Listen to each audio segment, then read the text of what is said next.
नमस्कार, हर हर महादेव. मी आज बनवले पडी पापड, तांदूळाचे पिठाचे पडी पापड बनवले. मी त्याच्यासाठी 1 वाटी तांदूळाचं पीठ घेतलं आणि लागता करत मी असं एक करत आहे ना 10 वाट्या पाणी घातलं.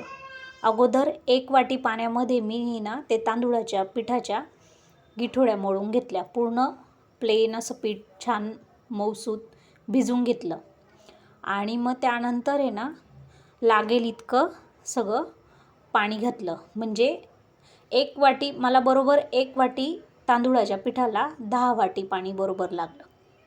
तीच सेम वाटी. मग नंतर मी ते गॅसवर पातेलं चढवलं मंद गॅसवर आणि त्यामध्ये घातला 1 चमचा ओवा आणि त्याच्यानंतर 1.5 चमचा पापड खार असतो ना, पापड खार मिळतो बाजारात, तो पापड खार घातला. 1 वाटी तीळ घातली आणि चवीपुरता मीठ घातलं आणि ते सतत हलवत राहिली चमच्याने, म्हणजे जेणेकरून त्याच्या गाठी होऊ नये. गाठी झाल्या ना मग त्या आहे ना मोडायला खूप त्रास होतो. त्याच्यामुळे जसंच आपण गॅसवर ठेवलं मिक्स करून, ही लगेच आहे ना त्यामध्ये ना गाठी होऊ नये म्हणून आहे ना सतत हलवत राहायचं.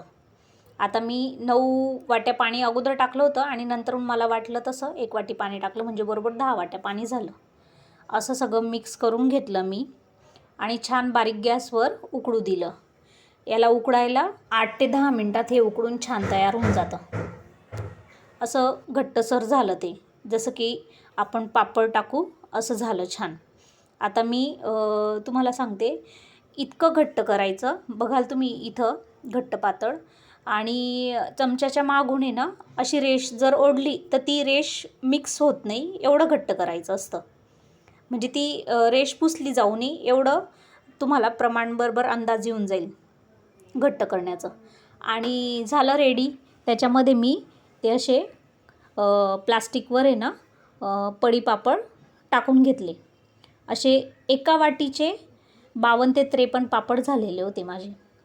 तर मग तुम्ही ना नक्की करून बघा आणि बघा किती छान मस्त फुलतो पापड. आणि 2 दिवस वाळवल्यानंतर उन्हामध्ये कडकडीत एवढं छान पापड तयार झाले आणि खायलासुद्धा इतके मऊ लागत होते ते. तर तुम्ही नक्की करून बघा. हर हर महादेव.